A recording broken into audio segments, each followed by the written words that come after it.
የአብዛኞቻችን ጭንቀትና ውጥረት መለወጥና መቀየር በማንችለው ጉዳይ ላይ መሆኑ እጅግ ያሳዝናል። የእግዚአብሔር ቃል ሲናገር የማቴዎስ ወንጌል ምዕራፍ 6 ላይ ጌታችን ኢየሱስ ክርስቶስ በተራራ ላይ በሰበከው ስብከት እንዲህ ብሎ ታላቅ የሆነውን የሕይወት ፕሪንሲፕልን ለደቀ መዛሙርቶቹ ሰጣቸው። በአንዳች አትጨነቁ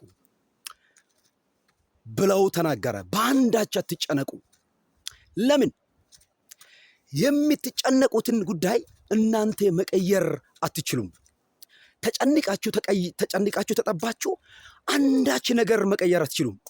አንዳች ነገር መለወጥ አትችሉም። ስለዚህ ታዲያ ምን እናድርግ ከተባለ ጴጥሮስ ምላሽ ይሰጣል። እርሱ ስለ እናንተ ያስባልና የሚያስጨንቃችሁን ሁሉ በእርሱ ላይ ጣሉት ይላል። ወዳጆቼ አንድ ነገር ማወቅ አለብን፣ መረዳት ያስፈልገናል። ይህም ምንድነው ከተባለ ሁልጊዜ ስለ እኛ የሚያስብ አምላክ በዙፋኑ ላይ አለ።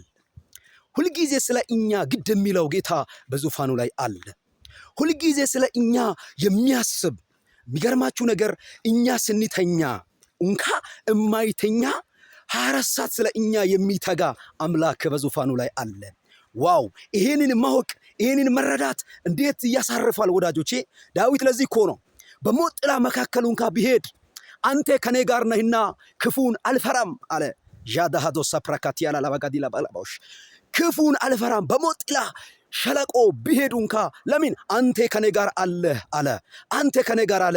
በውሃ ውስጥ ባለፈ ጊዜ ካንተ ጋር ይሆናለሁ። በእሳት ነበልባሉ ስትሄድ ካንተ ጋር ይሆናለሁ። እሳቱ አይባልሃም፣